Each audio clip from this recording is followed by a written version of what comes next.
Alors que Netflix est clairement en train de racheter la Warner et avec bien sûr toute la licence d'ici et ce contre toute attente, et bah clairement on se demande quoi tout simplement. Qu'est-ce qui est en train de se passer? Qu'est-ce qui va arriver à notre DCU tout simplement? C'est pourquoi la Funzone aujourd'hui on va directement s'intéresser à ce à quoi pourrait ressembler le projet Batman du DCU, pour le moment intitulé, je le rappelle, The Brave and the Bold, avec du coup cette potentielle nouvelle direction suite à cette vente. Vous l'avez entendu, j'ai bien parlé de projet puisque clairement, à l'heure actuelle, Batman a une chance sur deux d'être une série, mais dans le cas d'un film, voici directement ce à quoi il pourrait ressembler.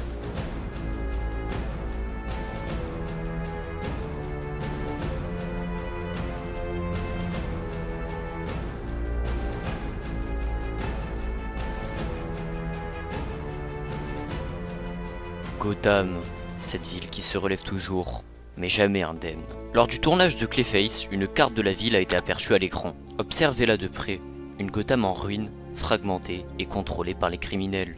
Elle rappelle étrangement l'arc légendaire No Man's Land, une ville coupée du monde, où le chaos règne et chaque pas est une épreuve. Dans le DCU, cette désolation n'est pas accidentelle. Les événements de Superman, cette brèche interdimensionnelle, ont secoué Gotham jusqu'à ses fondations. Les tremblements de terre qui ont suivi ont non seulement détruit les structures, mais aussi réorganisé le crime tout entier. Les gangs s'imposent, les anciens ennemis prennent le contrôle, et la ville sombre dans un ordre cruel dicté par la loi du plus fort. Et au milieu de cette ville fracturée, il y a un homme que l'on croyait disparu, Bruce Wayne. Depuis la mort de Jason Todd, Batman a abandonné sa cape. Il erre dans sa solitude, hanté par les souvenirs et les échecs, incapable de protéger ceux qu'il aime. Mais Gotham ne peut pas attendre, et certaines forces ne dorment jamais.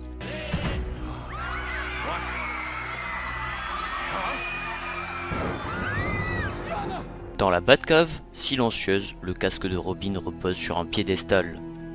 Jason Todd, mort.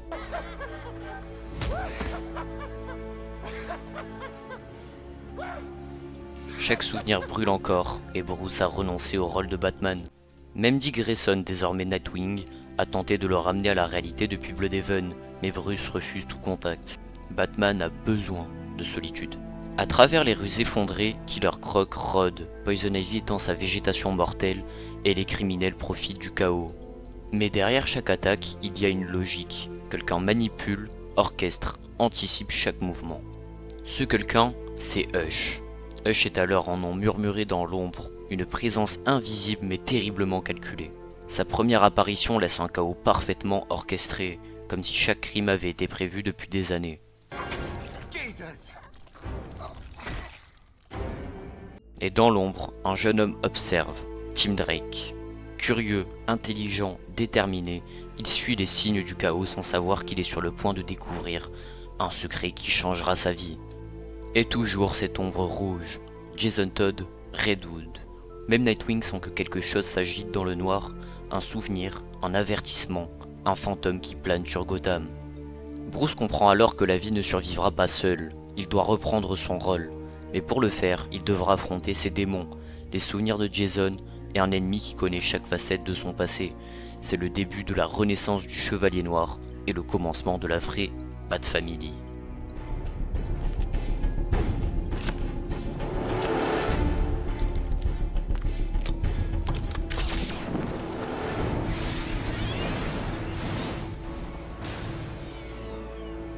Bruce reprend donc son costume, pas pour lui, mais pour Gotham.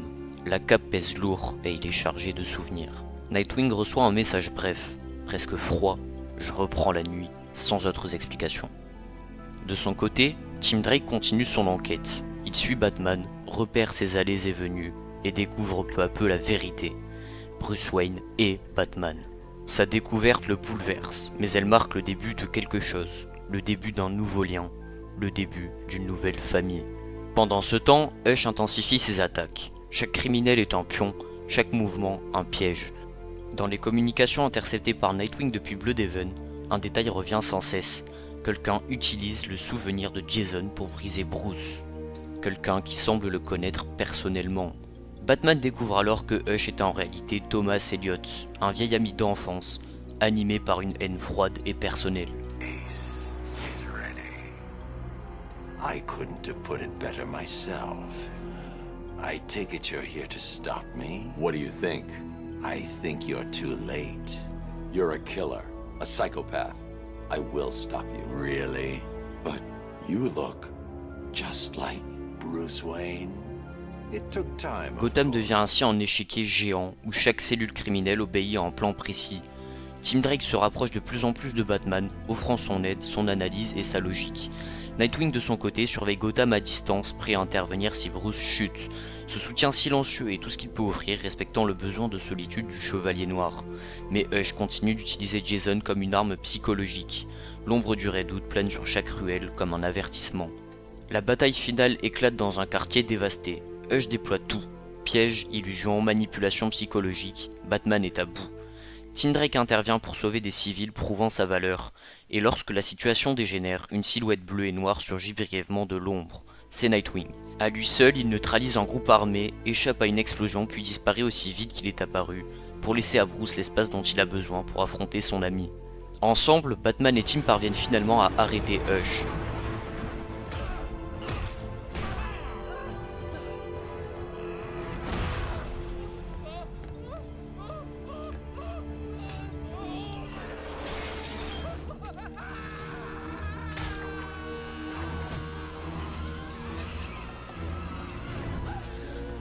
Mais même vaincu, il laisse un message derrière lui. Jason revient.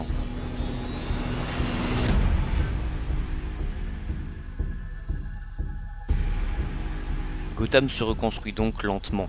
Batman accepte une vérité fondamentale. Il ne peut pas porter ce fardeau seul. Nightwing revient un moment à la Batcave. Lui, Bruce et Tim forment désormais le noyau d'une nouvelle équipe, une famille plutôt devrais-je dire, une Bat Family.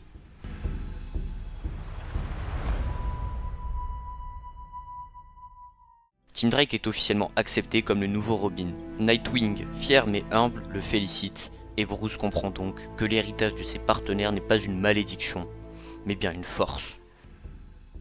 Pourtant dans l'ombre, une silhouette encapuchonnée observe la ville. Le masque rouge brille dans la nuit. Jason Todd, plutôt ce qu'il est devenu. Une menace pour demain, un fantôme du passé, et la promesse d'une suite plus sombre encore. Ce scénario s'inscrit donc parfaitement dans la chronologie du DCU. Il montre un Batman brisé par la mort de Jason et confronté à Hush, et surtout, obligé de reconstruire quelque chose avant de pouvoir aller de l'avant. Il prépare naturellement l'émergence de la Bat Family avec Nightwing et Tim Drake tout en laissant planer l'ombre de Red Hood et surtout les conséquences de la brèche interdimensionnelle aperçue dans Superman. Mais vous allez me dire pourquoi ça fonctionne ? Ou plutôt pourquoi est-ce que ce serait mieux en tout point que la version originale qui était prévue avec Damian Wayne ? Eh bien tout simplement écoutez ma réponse. Introduire Damian Wayne dès le premier film aurait été prématuré. Damian est un personnage complexe dont l'impact repose justement sur un contraste, celui d'une famille enfin reconstruite. Sans le poids du passé, c'est-à-dire sans la perte de Jason et sans la naissance de Tim en Robin, son arrivée n'aurait tout simplement ni force et ni sens. Ce scénario-là, au contraire, installe les bases. Il restaure Batman, reforme sa famille et crée un univers cohérent. Ainsi, quand Damian fera son entrée, ce ne sera pas un ajout forcé, mais un véritable événement narratif. Une évolution logique et puissante, c'est pour cela que cette version est plus solide et plus cohérente que celle qui était initialement prévue, et encore une fois, c'est mon point de vue. Pourquoi The Brave and the Bold pourrait adapter Batman Hush ? Eh bien tout d'abord, plusieurs indices laissent penser que The Brave and the Bold pourrait s'inspirer de Batman Hush. Tout d'abord, la vision du DCU. Un Batman donc déjà expérimenté, marqué par les pertes, correspond parfaitement au ton psychologique de Hush. Ensuite, la volonté d'introduire directement plusieurs membres de la Bat Family rappelle la structure même de l'arc, où Nightwing, Robin et presque toute la galerie d'ennemis sont présents. Des ennemis généralement fantastiques, d'où la présence de Poison Ivy dans ce script. Le film veut aussi montrer une Gotham déjà vivante et chaotique, comme celle qu'on voit dans la carte aperçue sur le tournage de Clayface, très proche justement de No Man's Land. C'est un terrain donc idéal pour une manipulation à grande échelle orchestrée par Hush. De plus, cet arc traite de manière frontale l'héritage, les secrets et les traumatismes de Bruce Wayne. Exactement les thèmes dont le DCU veut partir, avant de pourquoi pas plus tard ramener Damian Wayne. Enfin, adapter Hush permettrait au DCU de se distinguer du Batman de Pattinson, tout en posant un socle solide pour le futur de la Bat Family. Tout cela mis ensemble rend l'hypothèse d'une adaptation de Hush non seulement crédible, mais en plus de ça logique. Mais dans ce cas-là, me direz-vous, pourquoi Batman Hush doit être adapté dans le DCU et pas dans l'univers de Reeves, autrement dit l'univers The Batman. Hush est une histoire qui mélange psychologie, action et surtout éléments fantastiques. Comme je l'ai dit, Poison Ivy et ses pouvoirs, pourquoi pas une petite apparition de Clayface étant donné que le film arrive l'année prochaine, soit avant la sortie du film The Brave and the Bold. Et enfin donc Killer Croc également qui pourrait faire ses petites apparitions par-ci par-là. Et surtout voilà des technologies. Donc là je pense qu'on serait sur un Gotham plus avancé que celui de The Batman justement. Avec comme je l'ai dit plus de technologies etc. Tout cela nécessite donc un univers où le surnaturel et les méta-humains existent déjà. Le DCU, lui, correspond parfaitement à cet environnement. A l'inverse, l'univers de The Batman est construit sur un réalisme strict. Il évite volontairement le fantastique. Adapter Hush dans ce cadre obligerait donc à retirer, dénaturer une grande partie de l'histoire. C'est pas forcément ce qu'on veut voir quand on est en James Gunn, qui à côté de ça a la volonté voilà, de vraiment adapter de façon fidèle aux comics, certains comics justement. Et surtout, Hush implique toute la Bat Family et une galerie de vilains déjà bien installés. Le DCU justement, qui veut présenter plusieurs membres dès le premier film, est l'endroit idéal pour ça.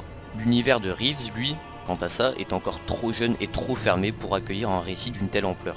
En bref, Hush est trop vaste, trop spectaculaire et beaucoup trop fantastique pour The Batman. Mais dans le DCU, il peut enfin se déployer pleinement, sans compromis. Et c'est tout simplement ça qu'on veut voir, voilà c'est tout. On demande ni plus ni moins une adaptation fidèle des comics. Ce que Hush permet donc pour la suite du DCU. Adapter Batman Hush dans le DCU ouvre naturellement la porte à plusieurs arcs majeurs. Le premier, vous l'aurez deviné, c'est bien le retour de Jason Todd avec Under the Red Hood. Ensuite, bien sûr, vient l'arrivée de Damian Wayne. En effet, une fois Jason revenu et Tim Drake installé, l'arrivée de Damian Wayne devient beaucoup plus forte. Bruce a enfin une famille et l'irruption de son fils assassin vient bouleverser un équilibre fragile. C'est l'aboutissement logique d'une progression émotionnelle, tout simplement. Vous l'aurez donc compris, Hush ouvre aussi la voie à la construction d'une véritable Bat Family.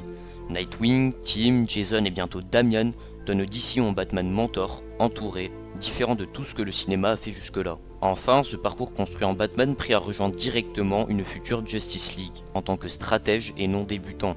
Un Batman qui a déjà une famille, une ville brisée à protéger et un héritage en marche. Franchement, est-ce que vous voyez avec le Batman de Robert Pattinson à la tête d'une Justice League, genre un Batman qui commande Superman avec Robert Pattinson? Non, j'y crois pas du tout. Voilà, vous l'aurez compris, j'en profite pour mettre fin à cette rumeur parce que j'avoue que moi-même j'y ai cru, mais là c'est bon, c'est définitivement dead, les gars, comptez pas sur le fait que The Batman et le DCU fusionnent, ça n'arrivera pas. Voilà. En bref, Hush n'est donc pas une simple histoire, mais c'est bien le point de départ idéal pour lancer le plus grand cycle narratif jamais dédié à Batman dans un univers partagé. Maintenant, j'espère que vous l'avez compris, ce scénario c'est ce que nous, ou du moins la plupart des fans, voulons voir. Ce scénario serait parfait dans ce contexte d'univers connecté. Maintenant, attention quand même, n'allez pas de suite croire que c'est ce qui arrivera, loin de là. Là, on ne fait que théoriser.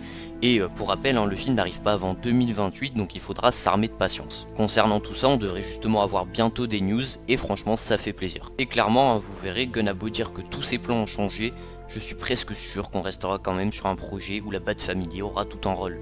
Quoi qu'il arrive, selon moi, c'est indispensable au vu des projets qui ont été posés sur la table jusqu'à maintenant. Bah oui, franchement, ça saute aux yeux, on a non seulement un projet Dynamic Joe qui arrive, a priori dans le DCU, mais surtout un projet Titans qui arrive. Et clairement, il y aura besoin d'un Robin, et comme dit pour moi, ce sera Tim Drake. Bref, la Funzone, n'hésitez pas, lâchez-vous dans les commentaires, il y a de quoi écrire pour les plus grands fans d'entre vous. Et bien sûr, le like, l'abonnement, ça fait toujours plaisir. Peace.